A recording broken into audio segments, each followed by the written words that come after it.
Well, good evening and welcome to the Forney ISD Board of Trustees meeting.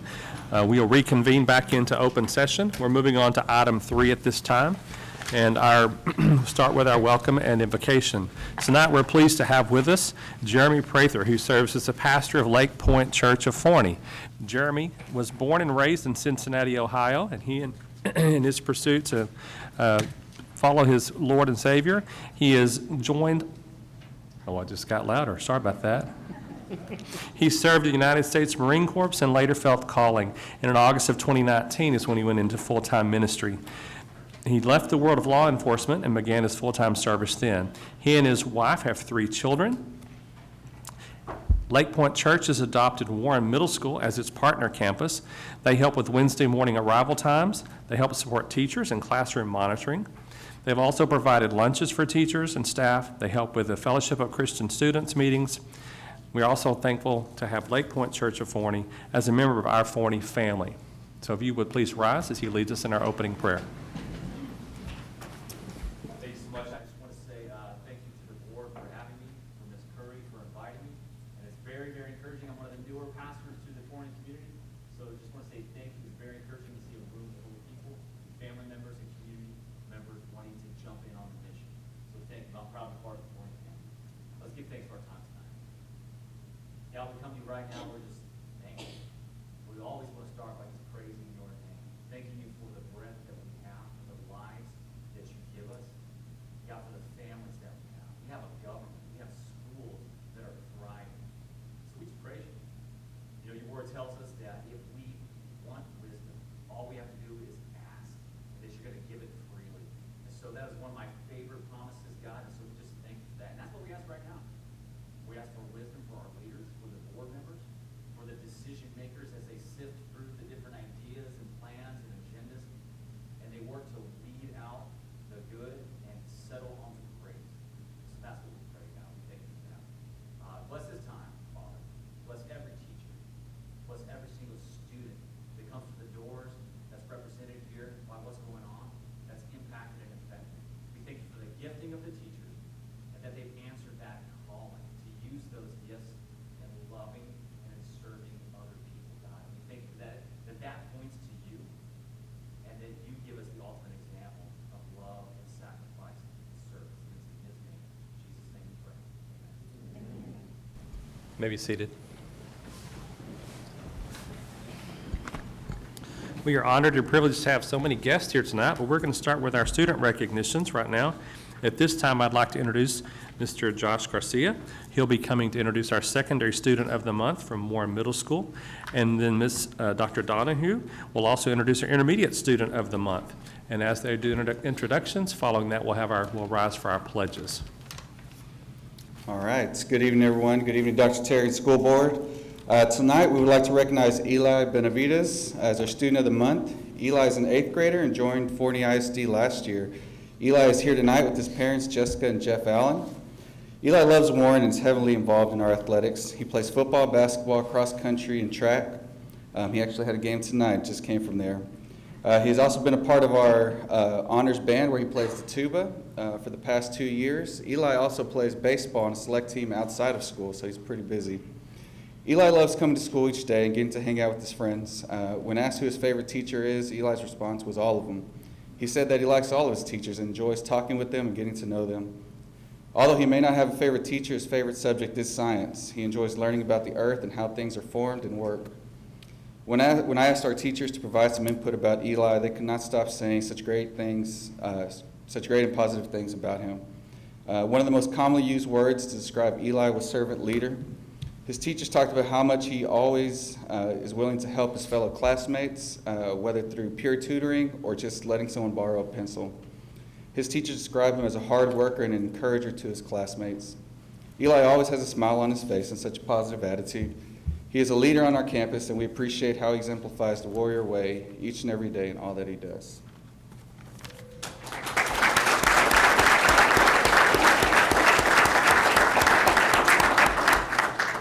Good evening. I'm excited to introduce Vance Waldron. Vance is a 6th grader at Ray. Vance's parents are Chad and Allison Waldron, and he's the big brother to Keller and Sutton. Outside of school, Vance likes to play volleyball, and his favorite food is sushi, so we talked about maybe going to have sushi one day. He hopes to go to UT or A&M to become a chemical engineer. Now, you know, I brainwashed him a little bit on where I think he should go. Vance's favorite thing about intermediate school is getting to rotate from class to class with students that are the same age as him, although he does miss seeing his little brother in the hallways like he did in the past. When nominated for this honor, Vance's teachers had this to say about him. Vance is an incredible young man. He's a natural leader, highly motivated, a hard worker, a good friend to others, and cares for all other people. He always goes above and beyond to help his fellow classmates with projects or activities. He has amazing integrity and a great sense of humor. He's a true joy to have at Ray. We can't wait to see what the future holds for this Ray Eagle. Help me celebrate Vance Waldron.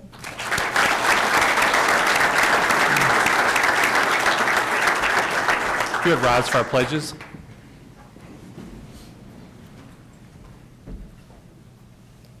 I pledge allegiance to the flag of the United States of America and to the republic for which it stands, one nation, under God, indivisible, with liberty and justice for all.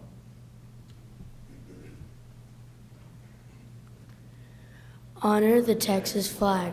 I pledge allegiance to the Texas, one state under God, one and indivisible. Okay, families, if you would join them at the front for a photo, please.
Next, we'll move on to student recognitions in item 4.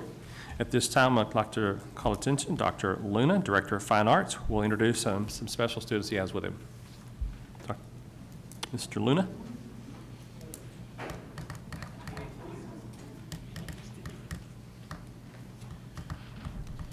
Thank you, Mr. Ferris, Dr. Terry and board. Can Casey McLean please come up here? McLean, sorry. Just read you a little information on Casey. He is the son of Corey and Angela McLean. Next year, he plans on attending a 4-year university to major in music ed and performance. At Forney High School, he has been a soloist for the marching band, the lead trombone for the jazz band, and he is the principal trombone in the wind ensemble. Outside of school, he plays trombone with the Dallas Youth Orchestra. Along with his instrument, he enjoys video games and making puzzles. He works at Starbucks and continues to plan on working there after college. He just earned a spot in the All-State Band, and that is extremely hard. He will be performing in San Antonio next Saturday. So he is our Forney High School All-State 5A musician. So congratulations.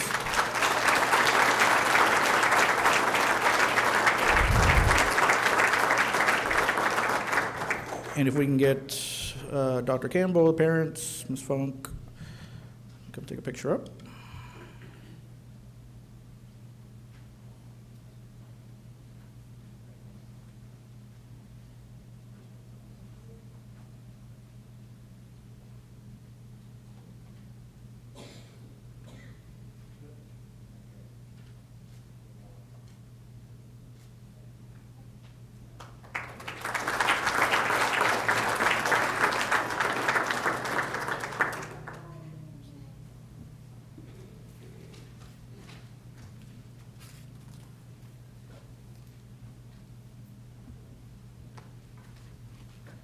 Okay.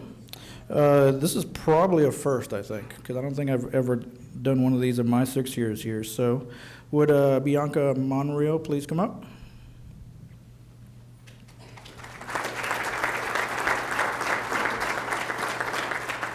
She earned a position on the TDEA All-State Dance Team. So North Forney Sapphire Strutter, senior captain, represented Forney ISD at the Texas Dance Educator Association Annual Convention in Houston last month.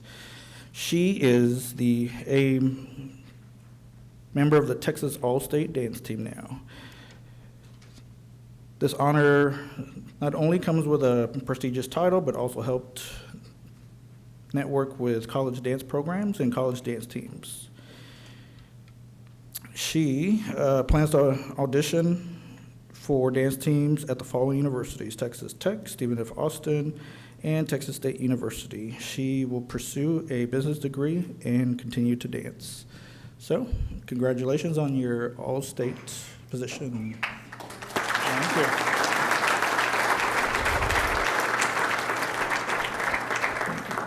Mr. John Parents, Ms. Butler.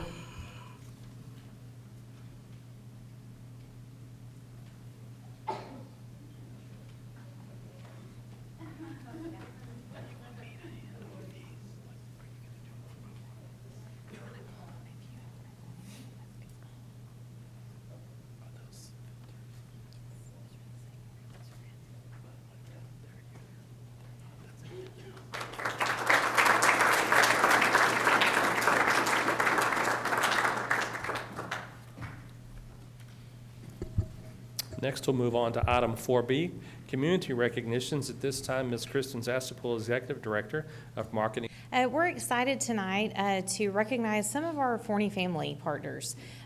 We really put out a call about 18 months ago to ask our community to come help love on our staff and support our kids and volunteer their time. And so we have had a lot of our churches and our service organizations answer that call, from bringing our staff drinks to coming in to volunteer in our classrooms to helping us with large community drives such as Pack the Pantry and Angel Tree. And so we just want to recognize all those partners tonight who have given so much of themselves to support our district. So I'd like to start with our pastor partners. So when I call your church, I think we checked everybody in. So if I missed somebody up here, let me know. But if you will come up and we have a certificate just to say thank you. I believe we have some representatives from Sea Life, Community Life Church tonight. Also from First Presbyterian Church of Forney.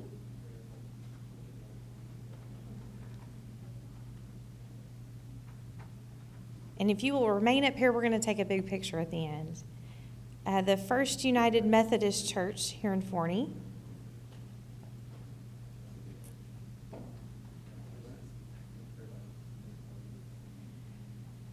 Forney Church of Christ.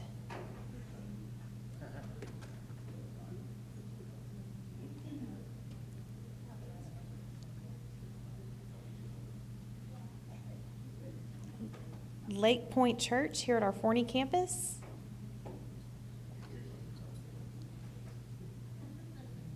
And Mustang Creek Community Church. We'll make sure our pastor partners that couldn't be here this evening, that they are church partners, that they get their certificates as well. And then I'd like to recognize also our service organization partners. Some of them are already standing up here with their churches. That's how much they volunteer and love us so much.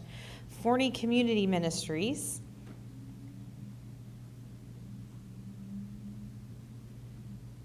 Forney Food Pantry.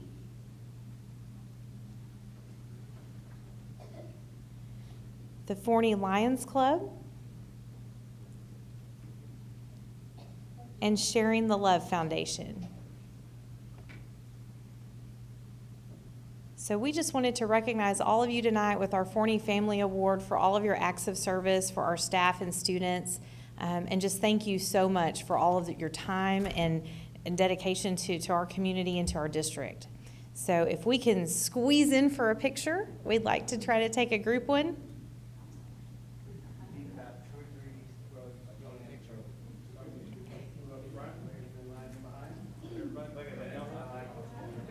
Would y'all mind coming down and joining us? So you can get back up. These are the extras.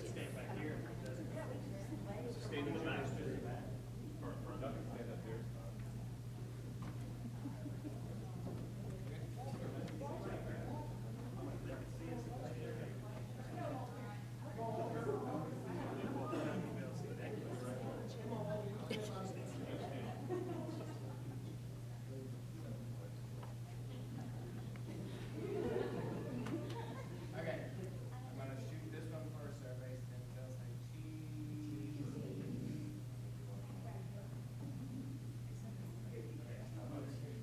Okay.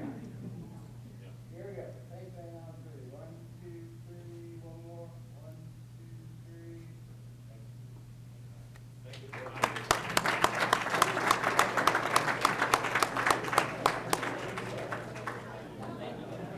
Recess is next, right? Okay, thank you very much. And item number 5 is recess, so we'll take a brief recess, and thank you all for being our guests and being here tonight.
Appreciate your help with that.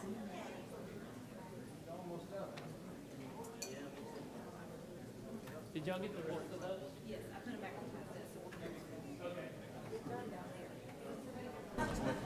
How are you? I'm doing all right. Good to see you. How's your family? Family good? Don't talk about Leah.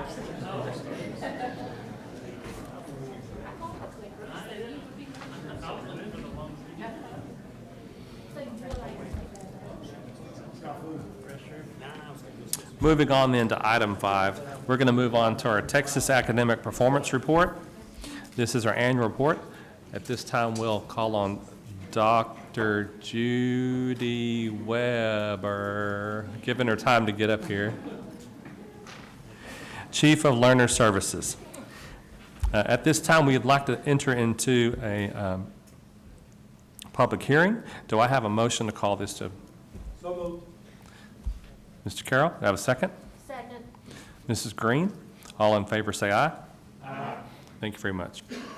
Thank Dr. you Weber? for allowing me to, I was visiting with the principal, talking about data, as a matter of fact. So use every moment to target learning in our district. So Dr. Terry and Mr. Ferris and board members, it is time for our academic performance annual public report. And all of this is available on our website in much greater detail. But I'm just going to give you guys an overview of the data that we evaluate on an annual basis.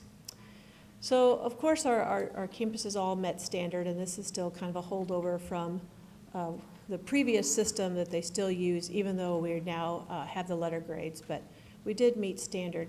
And I'm going to highlight some of the different domains and how we're doing relative to our different subjects and to the previous last few years. And so the first thing we'll look at is the percentage of students approaching grade level. And this is really our lowest measure, and yet it's a really important measure because we're trying to make sure that really every student at least hits this minimal level. And you can see how our district's doing compared to Region 10 and the state. And we're above all of those levels in every subject matter when you put all of them together for third grade through our exit level and, of course, exams. And then we have to look at growth. It really comes into play in domain 2. And I don't want to just stand here and show you just the fluff. There is one measure that was a bit of a concern. If you look at math, you can see what percentages of our students are growing compared to Region 10 and the state. And our reading scores as a whole took a dip this year in terms of what percentage of our students grew in reading, and that would be fourth grade up, since the third grade students cannot show growth. And this is one area we took a dip. And so I wanted to, we've evaluated this extensively, and there's a couple things we've done. Number one, as the TEKS changed, I stood before you and presented some of the curriculum we've purchased through IMA and really focusing on early literacy and the Fontes and Pinnell products that we bought, and we're training our teachers in how to really catch the reading acquisition skills at a young age. We also have identified that we're one of the few districts around that have not gone already to all-day pre-K, and that's coming down the line from the last legislative session, but many districts have already jumped ahead and are starting to get some of the early literacy skills with our neediest learners in an all-day setting, and so that's one of the things we're looking at is how will we introduce and implement that in our school system, and then evaluating our data coming through this testing season and our focus toward reading. We've been doing great with our math scores lately, and we do need a focus on reading. The next measure we look at is our mastery level, and this has been a huge increase year after year after year, and you'll see for the first time we kind of flatlined in getting our kids at the highest level of the STAR assessment that we would like to see them at. And Forney for 2017, 2018, 2019, we're still well above Region 10 in the state, but this is the first time we've seen that. So now we have to figure out what does it take now to get more kids across that master's barrier. We don't ever want to flatline here, but we've made such huge gains from a few years back in mastery that we'll evaluate then what's our next step to get our kids. Increasing some of our GT programs, pulling those kids out. We now have advanced courses in 5th and 6th. That's new, so it should get more kids across the finish line of getting to mastery. So we'll be anxious to see how our 5th and 6th grade data comes out now that we offer advanced courses there. And then Domain 3 really looks at meets. So I didn't go out of order. Our Domain 3 really looks not at approaches, not at mastery, but how many kids do we get at the meets grade level for all of our sub-pops in all subjects. And so you can see, once again, at just the meets grade level, which is what a child really needs to be proficient in that grade level, and in all subjects, and in reading, math, little dip in writing, but in science and social studies, we're well above the region and, of course, as we'd expect, above the state on getting our kids proficient at the meets grade level. So our success initiative is always really important to us. How are our kids doing in reading? That's where we get kind of mixed results. We had a dip in growth, and yet our reading scores in 5th and 8th, those two important grade levels where you really have to be successful on those exams to move on to the next grade level, we're nicely above the region and the state, and yet we took the dip in growth in reading. So we have to evaluate how are we getting kids to this level and not growing them.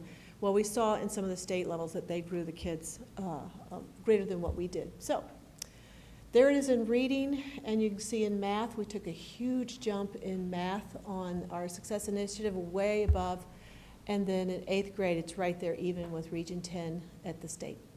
So we'll evaluate our math programs and have as we head into this year's STAR season. Fast growth, we're always trying to find solutions to issues like if it's a curricular issue or if it's a training issue. But the fast growth is something that we really can't do a lot about in terms of, in many of our campuses, they're facing new children on a continual basis. We've enrolled quite a few kids even since Snapshot. So our campuses are listed there by their growth and their mobility. And so what I want to show, and we need to reorder the order of these because Criswell needs to move over to a different order, but you can kind of see there's a cluster of schools that are experiencing much greater growth and mobility, students who weren't there the previous year. And when you start boxing some of these Northside elementaries are averaging an 18% mobility rate, and then we've still jumped even on the south side to 9%, but we do have twice as much mobility in our north side campuses. And once again, our students that are moving in on the north side are coming in with some very large deficits and multiple grade levels off that require a lot more extensive intervention and processes to even get to where they have the reading skills necessary to survive a testing environment that we live in. Graduation rates, as we would expect, nicely above. These are all posted for the public and for really everyone to see, but our district has done very well with our graduation rates in the 4-year or 5-year accountability system. Attendance is well above. We did kind of dip last year in attendance, and we've been monitoring, and many of our campuses have improved this year with attendance. But even with the dip, some of the flu season that hurt us last year, we're still above our region.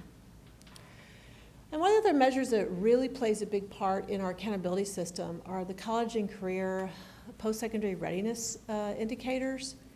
And looking at college-ready graduates, career or military-ready, CTE coherent sequence is a strong one. You'll see how far above we are in percentage in the CTE coherent sequence. And Forney has a fine tradition of CTE programs and getting our students in those programs. And then our graduates enrolled in higher education, another strong measure for Forney. And these college-ready measures have helped us in the accountability system in the numbers game we play. And financial integrity is a part of our accountability system. These are all reported through TAPER also, and there we are, A Superior, Met, and accredited. And then we also have to report our violence prevention and intervention programs and policies. And you'll see when I click to the next slide, the slide, there's so many things we're doing here in Forney that the font is almost unreadable. But other than having a whole presentation, and I think Rick's really addressed some of the things we're doing in terms of safety and security, that I just kind of summarized. Here's in the green an overview, and the list really could go on and on about the restorative practices and the anti-bullying programs, anonymous alerts. We've really tried to add a lot of layers to keep our students safe here in Forney, and this is reflected on 2 slides. So the Safe and Drug-Free School and Community Act, and once again, the font becomes really small because we really have added layers of support for our students for both interventions before and then the few times we need them afterwards. So all the information is available on our website, and we report everything as directed. But at this time, I'd like to know if you have any questions. Thank you, Dr. Weber. Board members, do you have any questions? Are there any questions from the audience? I hear none. Do I have a motion to close Texas Academic Performance Report Annual Public Hearing? So moved. A second? Second. Mr. Andrews, all in favor say aye. Aye. Any opposed? And I hear none. Thank you, Dr. Weber. Moving on to item 6, our more of our reports and reports only, which require no action. At this time, we'll move on to 6A, a professional development report. Dr. Weber. Thank you again, Mr. Ferris. School board members, at this time I'd like to invite up Stormy Lamont. She is really leading our professional development and learning department in terms of the programs that we're doing to grow our teachers and staff. And she's worked very hard on creating a system whereby we really take the time necessary to induct our teachers. So invite her up to give us a report on what she's been working on. Thank you. Thank you, members of the board, Mr. Ferris and Dr. Terry. I'm excited to kind of share with you kind of our next steps and where we're headed with professional development. It's important to have quality teachers. They are the gateway to everything else our students want to pursue. In Forney ISD, we are fortunate that we have a board that understands the value of good teachers. With a tight job market and low unemployment, Texas faces one of the largest teacher shortages compared to other states. There are some things that we can't change, such as retirement, career changes, and movement within our state. And you'll see here that Texas is ranked 4th for the highest turnover. But there are some things that we can control, and that is our commitment to teacher success. We believe that we have the best teachers right here in Forney, and we want to be intentional about growing them professionally. These are some of the steps in our commitment, examples of our initiatives which imply the need for different and continual professional development, along with our Forney values. What does it mean to believe in learning? What does brain-based and enriched learning experiences look like for students? When we say we believe in collaboration, what does that really mean? When our new teachers come to induction week, they merely scratch the surface of these important values, and it's our goal to take that a little bit deeper.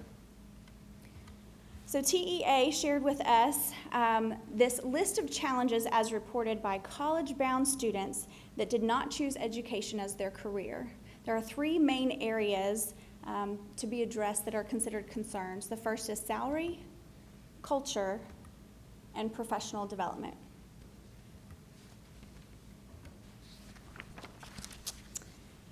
According to Learning Policy Institute, states often lower standards for teacher training in order to boost supply.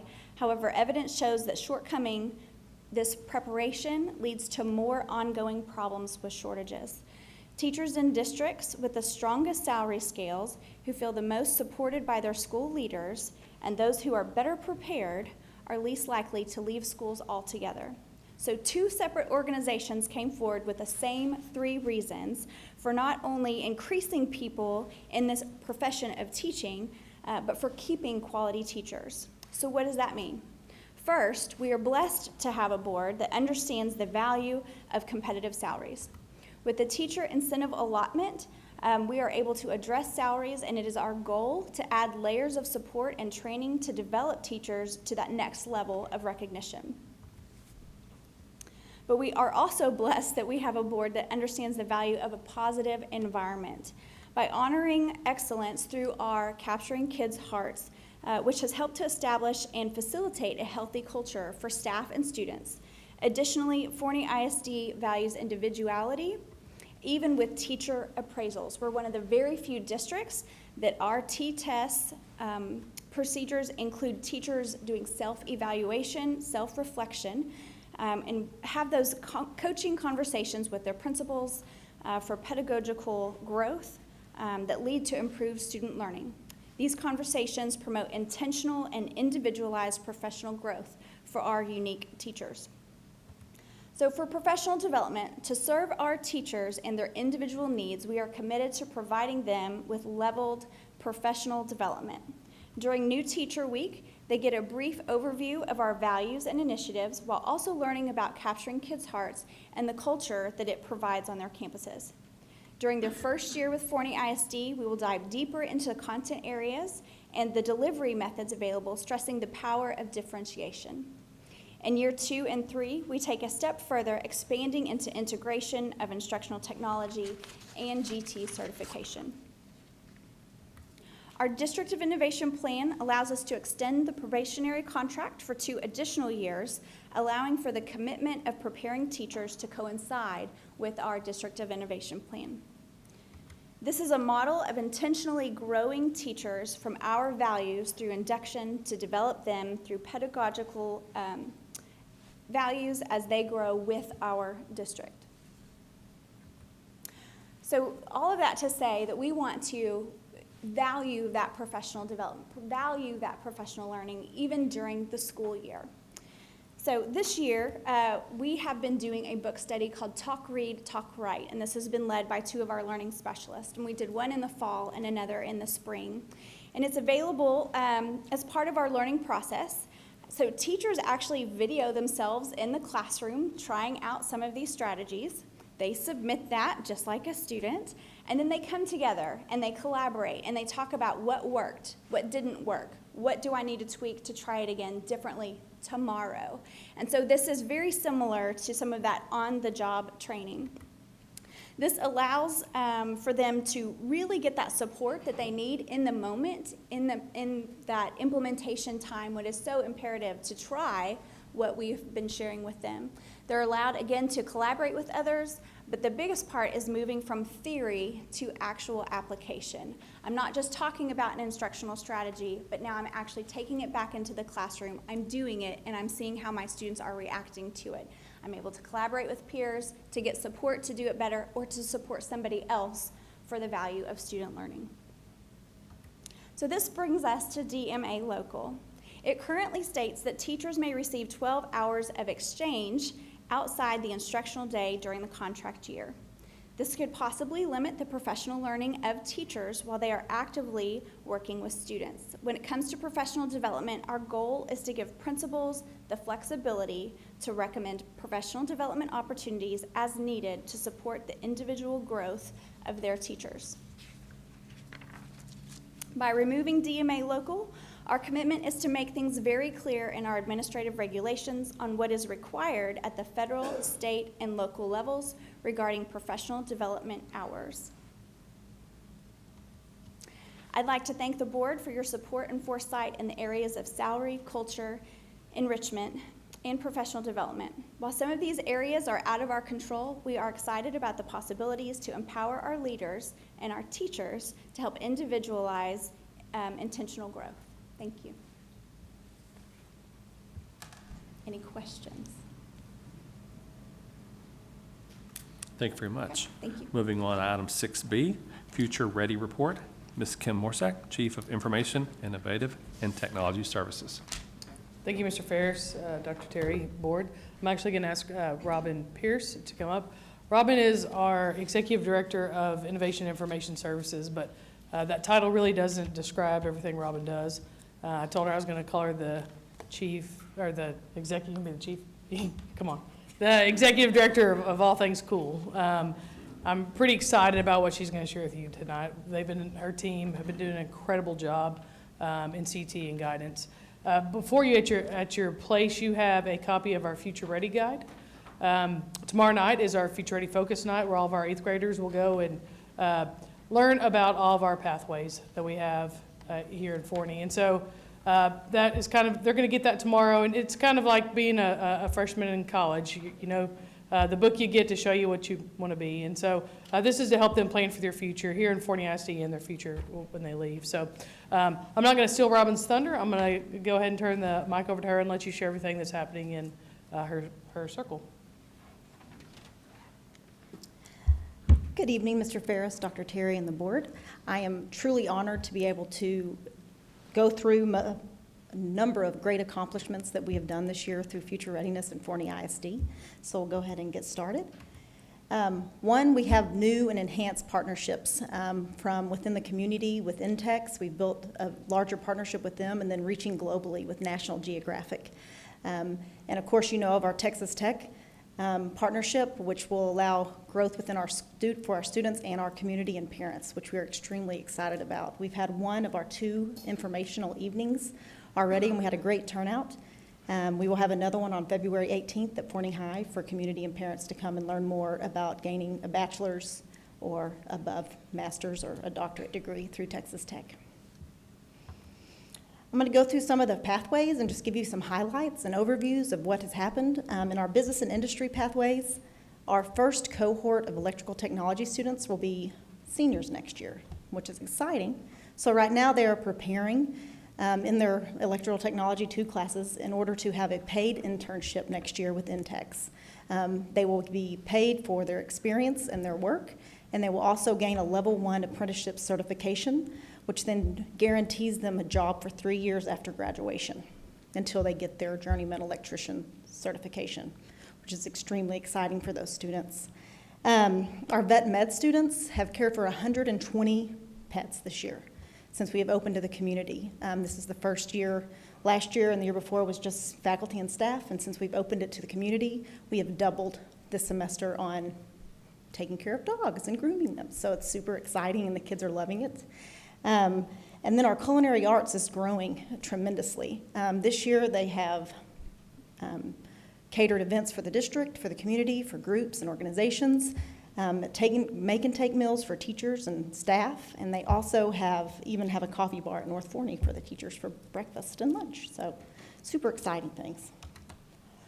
In our STEM pathways, our STEM and computer science students were given a challenge this year. Our math department had broken boxes of TI-83 calculators. So they went to our STEM and computer science students and asked them what they could do.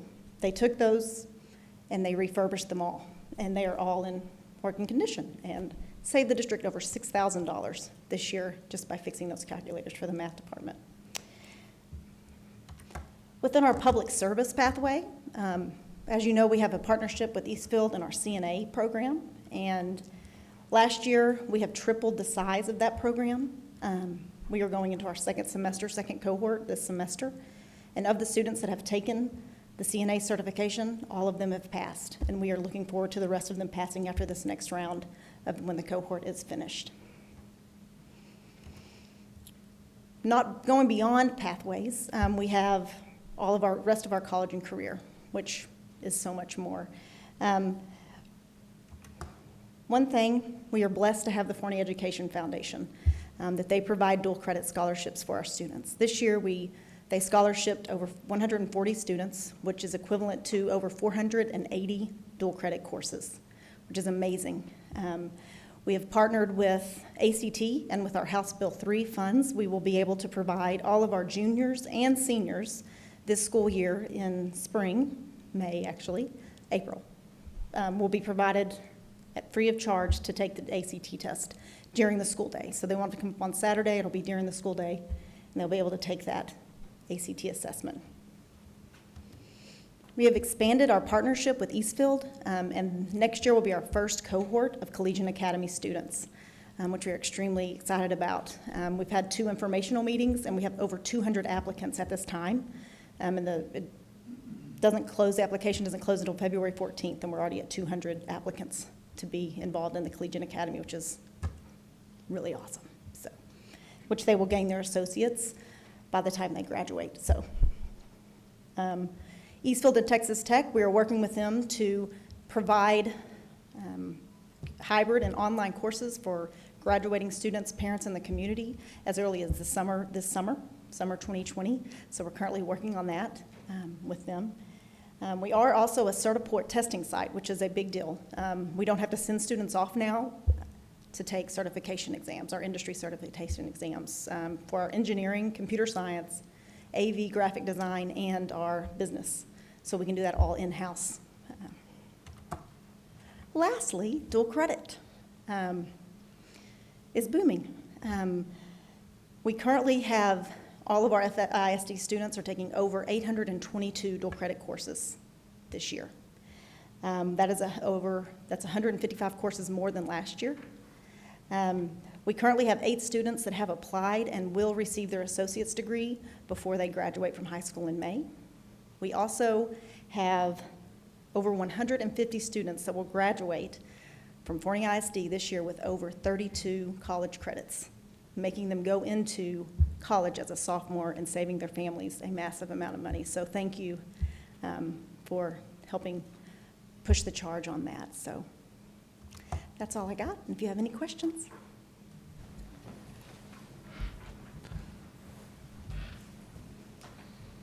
Thank you, Ms. Pierce. Moving on then to item 6C, master planning update. Ms. Morsack. Thank you very much. We're going to actually start and kind of piggyback on what Robin just talked about and kind of talk about our construction projects we have coming up regarding our CT program. So I'm actually going to ask Kip Jameson from Huckabee Architects to come up. He's going to kind of go through and walk you through 3 CTE projects before we continue on with our current project update. Yep, One important question, do I need to punch a button? this button right here. Okay, great, thank you. Good evening, Mr. Ferris, Dr. Terry, and board members. Thank you for having us out tonight. So I'm going to go through this as fast or as slow as you want me to, but the first one that we have on our list is the design work we've been working on for the Welding and Fabrication Center adjacent to the existing shop that you have out there. So if you look at the bottom right-hand corner of this one, you can see it's a little bit bigger than the current facility, and we will be doing some additional parking out there as well to accommodate that, and the fire lanes as well. So if I can punch the button. So the new shop area will contain not only classrooms and retail space, updated dressing facilities for both the boys and the girls, a much larger welding shop, and in our discussions with the staff and the contractor and Eastfield College, we've designed this around the needs that will serve both the Forney ISD and the Eastfield College folks, so they can be utilized not 24 hours a day, but certainly a lot more than normal. This particular facility also includes some additional outside storage. Try to utilize the existing paint booth that the district owns and make use out of that as well. So I can stop at each one of these, or we can continue and ask questions at the end. Keep going.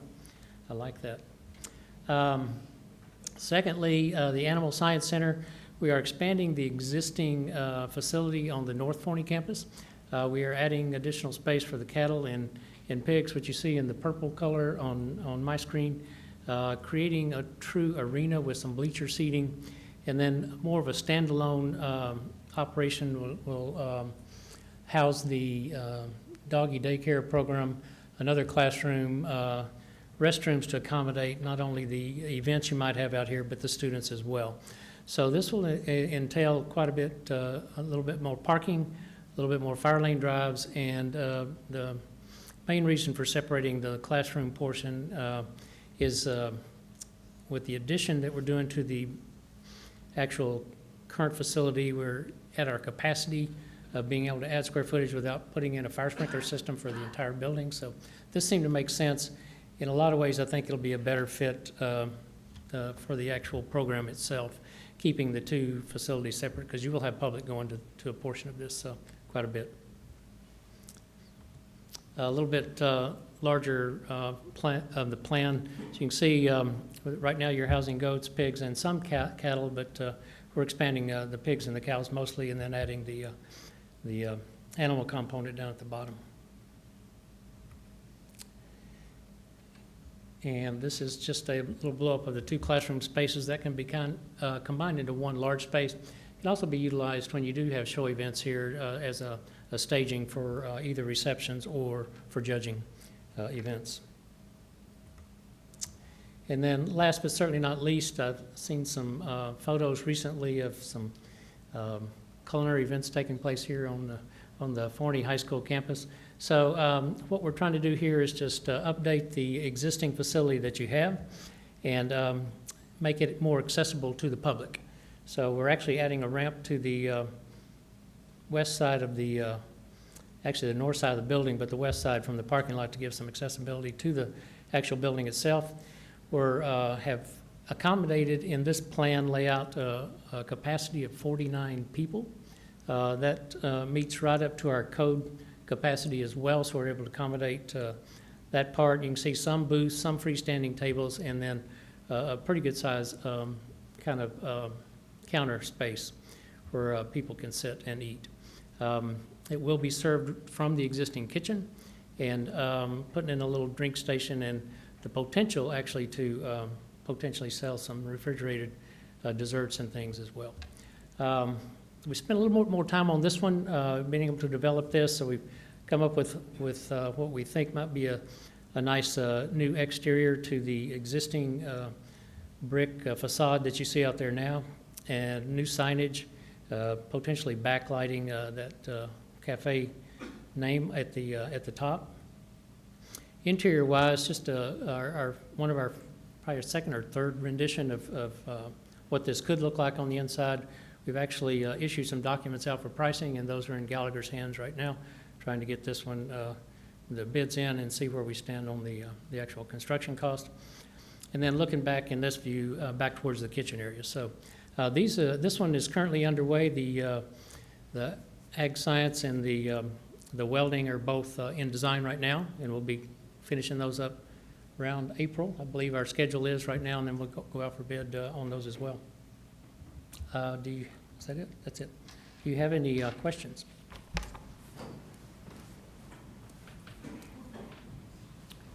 Thank you. I just had one. The new welding shop, are we including lifting device, some type of crane? Yes, we are. We are? Okay. Yes. Thank you. Actually, I had a long crane conversation today.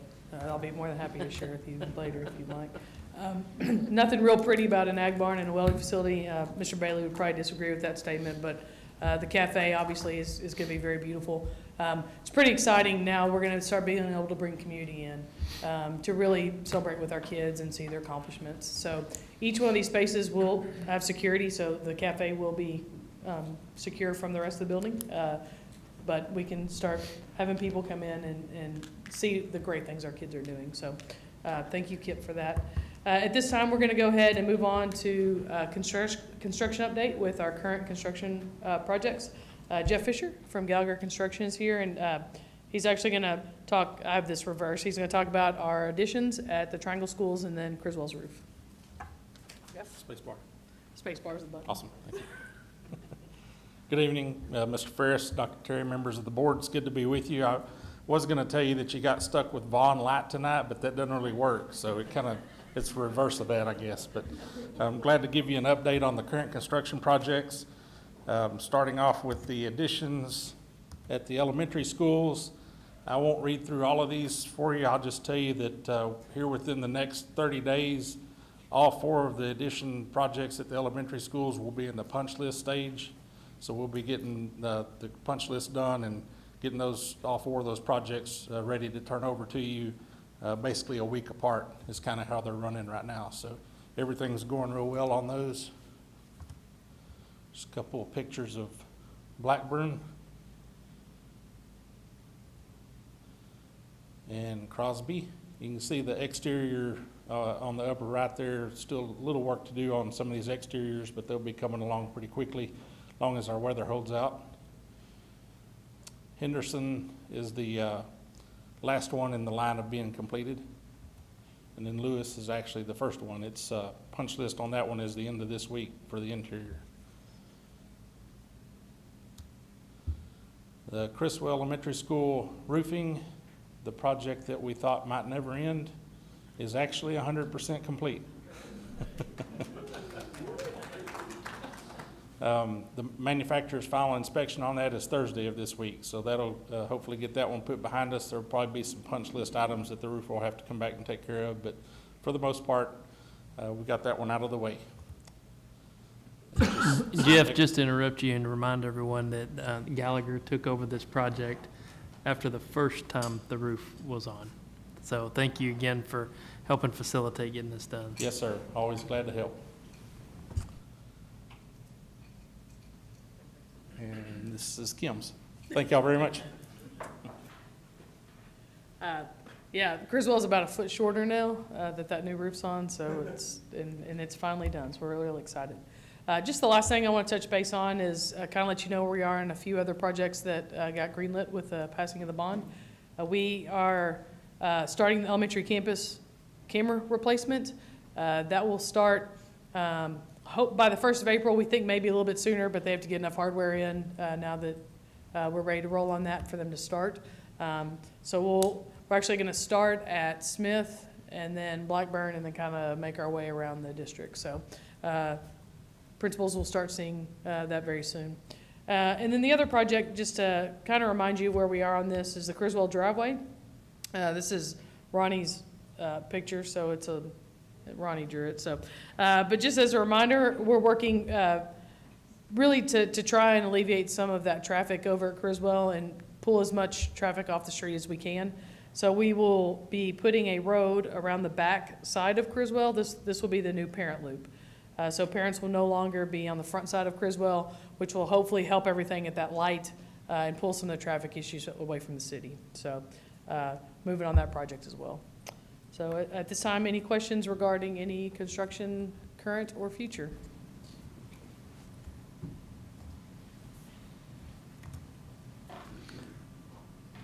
Thank you, Kim. Appreciate it. Moving on into 6D, Mr. John Chase, Chief Financial Officer, County Tax Assistant District Report. Thank you, Mr. Ferris, School Board. We've been approached by representatives from Kaufman County about the possibility of incorporating the North Forney High School property into a county, or into the County Tax Assistant District. There already is one out in the north part of our district. Tonight we have Commissioner Skeet Phillips and Karen Badgley here with us. Karen is a civil attorney with Kaufman County, and she's here to discuss the County Tax Assistance District and answering questions that you might have. So with that, I'm going to turn the microphone over to Karen, and she can kind of get started with the presentation.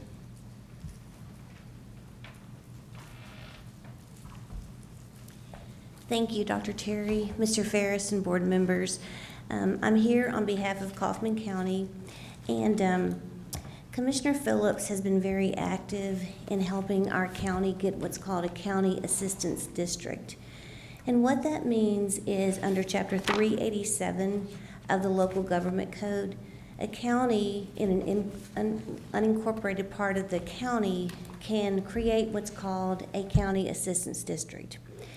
And within those boundaries of the County Assistance District, they can impose a sales tax. And the important part of that sales tax is it creates a revenue for that district. And basically, there are quite a few things that that sales tax revenue money can be used for in the district. And I'm going to read off what those things are because it brings value and it brings a way to pay for some things in the district that might not otherwise be available. But it can be used to pay for construction or maintenance of roads or highways, the provision of law enforcement and detention services, maintenance or improvement of libraries, museums, parks, or other recreational facilities, the provision of services that benefit the public health and welfare, including firefighting services, and the promotion of economic development and tourism. And what Commissioner Phillips has been active in doing is pieces of land or property that is not really developed yet. We've asked the owners of that property to agree to be a part of a county assistance district. And when the county assistance district is created, that any kind of sales tax or personal property revenue that's taxed, that is basically a 2% value that can be reimbursed to that district from the Texas Comptroller's office and used to finance these things that I just talked about. And most of the cities have an 8.25% sales tax. A lot of places in the county, just in the unincorporated area, has a 6.25% sales tax. But a lot of vendors or online shopping that you buy from charges 8.25%. It kind of varies. But basically what would happen is this 2% difference would allow that money to be redistributed from the Comptroller's office back to the district. And so that's really our goal. Is it's a public benefit to the county assistance districts to get that funding back and to be able to use it in the district. And it can only be used in the district. So if money from the area that we're talking about, the property at 548 and Falcon Way, that money can only be used within that county assistance district. And Kaufman County basically has 2 county assistance districts. County Assistance District number 1 is a district that we are asking the school's property to join, and that includes Devonshire and other property in northwestern Kaufman County. And since that district is already formed, what we would ask the school district to do would be to petition the Board of Directors of the County Assistance District Number 1 to add their property to become a member of that district. And we would certainly be willing to work with John and the city's, our school district's attorneys to get those forms. And it's a pretty easy process of just filing a petition asking to be a part of the district. And then that would go before the Board of Directors for that district. And basically, in the county assistance districts in Kaufman County, the Board of Directors is the county commissioner's court. And once that petition is accepted and the commissioner's court issues an order including that property in the district, the paperwork would go to the Texas Comptroller's office, and then you would start to see that money reimbursed. And it takes a while for it to build up. It's not something that happens overnight, but it's definitely a source of funding that's available. And a lot of counties that have significant county assistance districts really generate a lot of revenue to do good things for the county. So I can go into more detail, or I can answer any, if you'd like more information or whatever questions you may have. Thank you, Karen. You mentioned there's two districts. This is District 1. Where is District 2? District 2 is in Precinct 1, and it's a district that just became really viable in December, and that district will start collecting its assistance district sales tax in April of 2020. And to create an initial district, you have to have an election, and those districts are created by election, and this sales tax is imposed within a certain time period after that. But County Assistance District Number 1 is primarily in the northern part, and County Assistance District Number 2 is in the southern part, more around the outside the city of Kaufman in Precinct 1.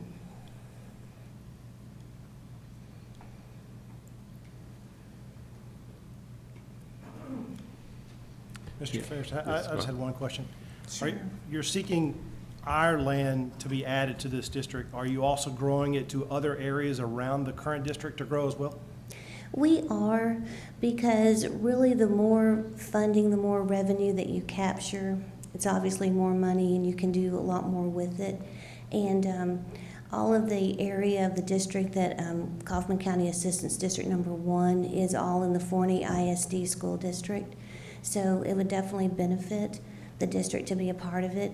And it's really a shame not to capture that 2% with, since the laws changed and Amazon and all the places that people order from online, are that people pay a sales tax. That's created a lot more revenue for a county assistance district. And it's also, if there was commercial development in the area that we're talking about, if Forney ISD ever sold that property and it was developed as a strip mall or any kind of commercial development, the sales tax from those developments and sales from those, any kind of business, would generate that 2% sales tax. Okay, thank you.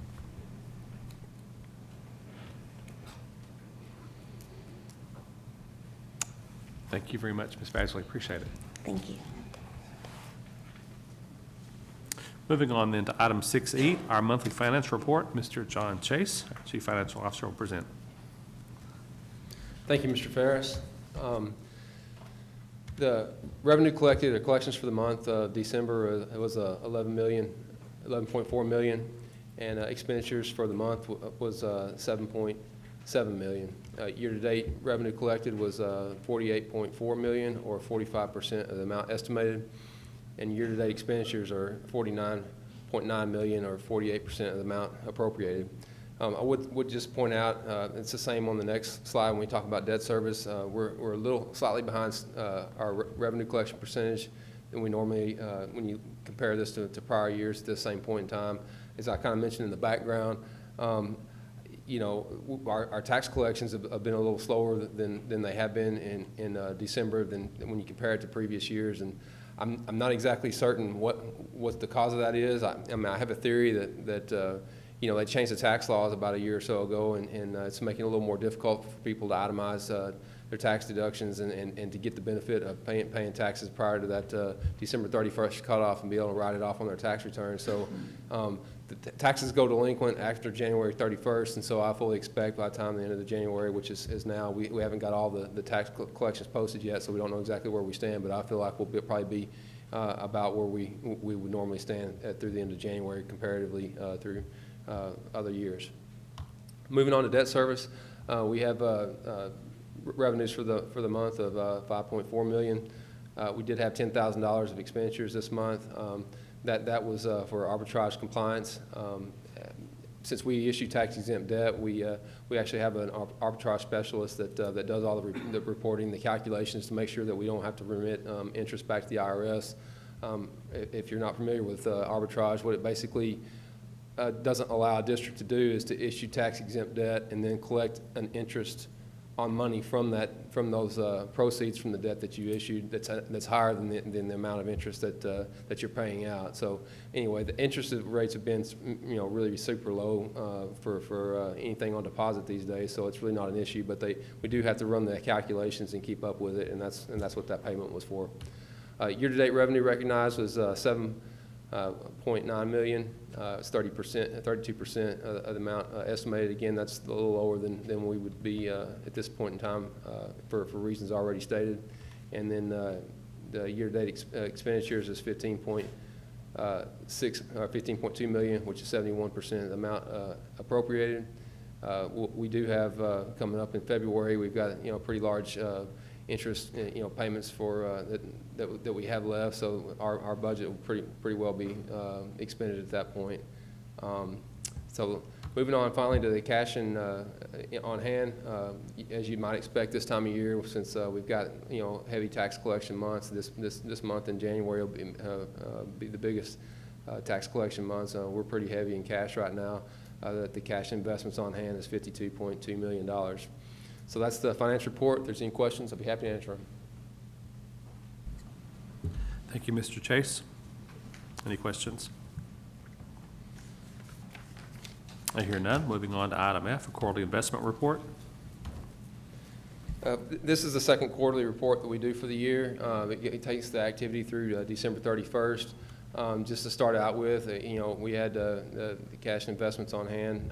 This would include our student activity accounts that aren't reported on the prior slide as far as cash and investments, but we had $53.1 million of cash on hand at the end of the quarter. That was either on deposit at Citibank or at one of three investment pools.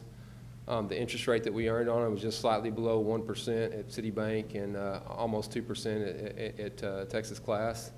And then the interest earned for the quarter was $194,000. So that's the investment report for second quarter ended December. If there's any questions, I'd be happy to answer them. Thank you. I hear none. Moving on then to item G, second quarter tax collection report.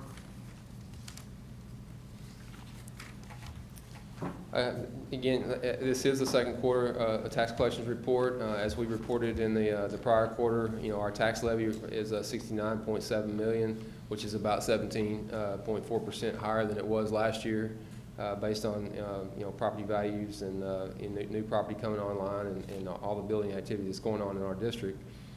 We have collected $18.3 million in current tax collections up through December 31st, and this was 26% of our levy.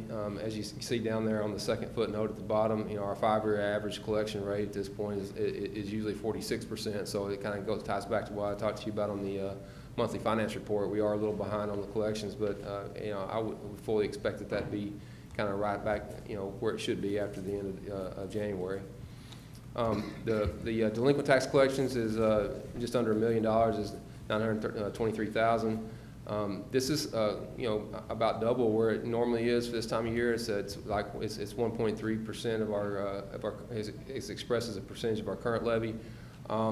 Part of the reason for that is if you look over here at the end, we had almost $2 million of delinquent taxes at the end of the last year, which if you can kind of look at year over year prior to that, our delinquent tax collections that were on hand at the end of June 30 was somewhere around $1 million, so it's almost double.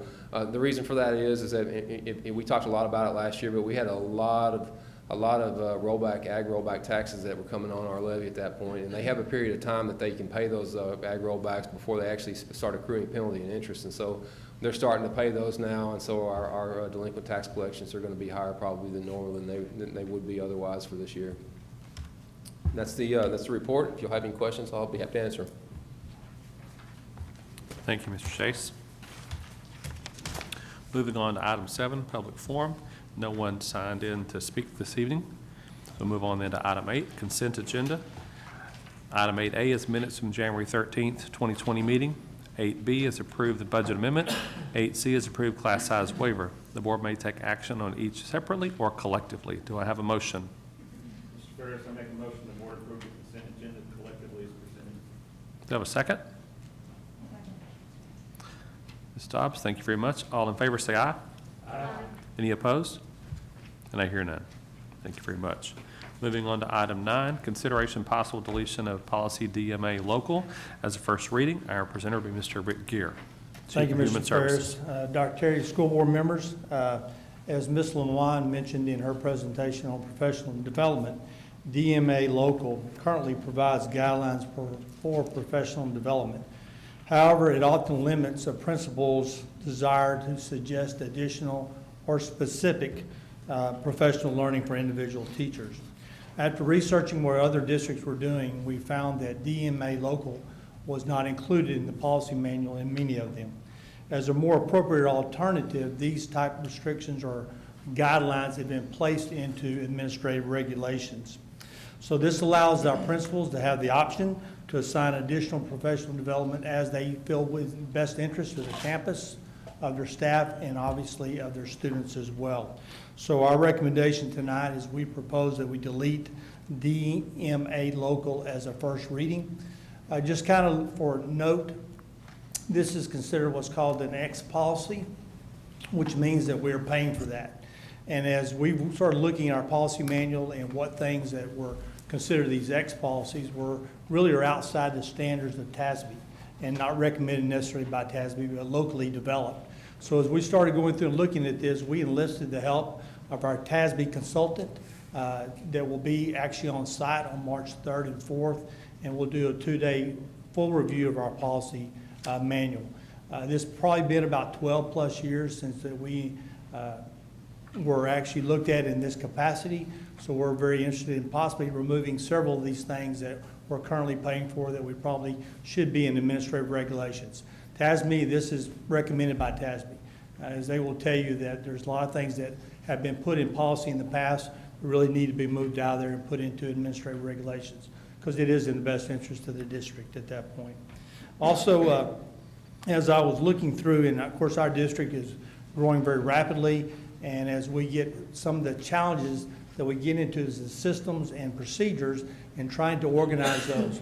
So I was looking at what some of the other districts locally and across the state were doing, and we've kind of come across this group called Texas School Procedures, in which they do a subscription-based online resource for really organizing the facets of all operations of the school district. So hopefully in the next month or so, I'll bring a presentation to you and hopefully a recommendation for us to move forward with this organization because it's pretty cool stuff right now.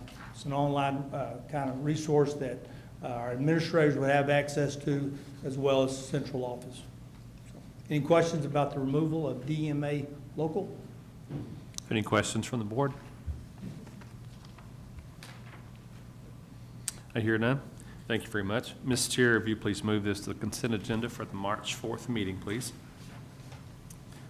Moving on then to item 10, consideration of possible approval for an order calling a school board election for positions 1 and 2 for May 2nd of 2020. Dr. Terry, I'll turn it over to you. Well, thank you, Mr. Ferris. There are 3 items that we have to consider when hosting a possible election in May for seats 1 and 2 this year. And the first is a recommendation to call the election itself. So at this time, I would recommend that we call the election for seats 1 and 2. Thank you, Dr. Terry. May I have a motion? So moved. Mr. Johnson, do I have a second? Second. Mr. Andrews, all in favor, say aye. Aye. Any opposed? And I hear none. Moving on then to item 11, consideration and possible approval of a contract with Kaufman County for election services for the May 2nd school board election. Dr. Terry? Thank you, Mr. Ferris. Again, second item would be the utilization and services of the Kaufman County for their election services. They've done us a good job in the past, and we'd recommend their use again. Any questions from the board? I hear none. Do I have a motion? So moved. Mr. Carroll, do I have a second? Second. Ms. Dobbs? All in favor say aye. Aye. Any opposed? I hear none. Moving on to item 12, consideration and possible approval for the use of electronic voting systems only for both early voting and election day voting. Dr. Terry. Thank you, Mr. Ferris. And we would recommend that we utilize the electronic voting system again this year for our possible election in May. So we'll go ahead and make that as a recommendation right now. Thank you very much. May I have a motion? I make a motion that the board approve the use of electronic voting systems only for both early and election day voting. Thank you, Ms. Green. Do I hear a second? Second. Mr. Andrews, all in favor say aye. Aye. Any opposed? And I hear none. Thank you very much. Moving on then to item 13, was taken out of order early on, so then we'll skip to 14. Consideration and possible approval for professional contract personnel pursuant to Texas Government Code 551074, personnel matters. Do I have a motion? Mr. Ferris, I make a motion that the board approve professional contract personnel as discussed in closed session. Thank you, Mr. Regan. Do I have a second? Second. Ms. Green, thank you very much. All in favor say aye. Aye. Any opposed? I hear none. Item 15, consideration and possible approval of contract renewal of administrators and other professional contract personnel pursuant to Texas Government Code 551074, personnel matters. Do I have a motion from the board? Mr. Ferris, I move that we approve contract renewals as discussed in closed session. Thank you, Mr. Johnson. Do I have a second? Second. Thank you, Mrs. Green. Do I have a all in favor say aye. Aye. Any opposed? And I hear none. And then moving on to item 16, consideration and possible approval of the purchase or exchange of real estate consisting of approximately 0.67 acres of vacant property and 2.96 acres of drainage easement and 1.67 acres temporary construction easement, all in the J. Lopez survey, abstract number 286, Kaufman County, Texas, as discussed in closed session. Do I have a motion? Mr. Ferris, I move that the board authorize the superintendent to negotiate and sign a real estate contract to purchase or exchange real estate, real property, and easements as discussed in closed session. Thank you, Mr. Carroll. Do I have a second? Second. Thank you, Mr. Regan. All in favor say aye. Aye. Any opposed? And I hear none. Thank you very much, board. Moving on to item 17 then, future announcements. Tuesday, February 4th is College and Career Focus Night at Forney High School. Monday, February 17th is District Holiday. Monday, March 2nd is a regular board meeting. Is Monday the 2nd or the 4th? Because somewhere else we referred to it as the 4th. It's the second. Monday, because March 3rd is Tuesday. Okay, thank you. For the second is correct. So, Ms. Chair, that other item, we said move to March 4th agenda. We probably need to correct that on that other item. Then Monday, March 9th, Friday through March 13th is spring break, and then April the 6th, regular board meeting. So if there's no other announcements, I'll call this meeting adjourned at 8:17. Thank you very much.